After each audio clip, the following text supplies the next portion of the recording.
Battery pack manufacturing begins with the preparation of the electronic control hardware. Printed circuit boards are separated from production panels and prepared for integration into the battery management system. Sensors and connection points are then added. Temperature monitoring components are welded into place, followed by connector welding to create reliable electrical interfaces between the pack and the end application.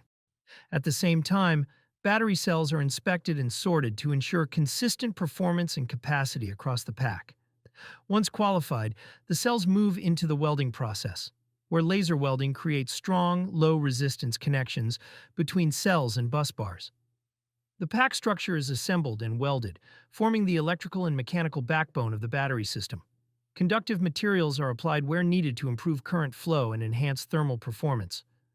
The battery management electronics are then installed and connected to the pack. Additional welding and optical inspection confirm proper alignment and assembly quality before the enclosure is sealed. The finished packs undergo final electrical testing to verify performance and safety. Aging and reliability testing follow, allowing the batteries to operate under controlled conditions before shipment. Through careful control of each step, from electronics preparation to final testing, the assembly process ensures consistent performance, safety, and reliability in every battery pack produced.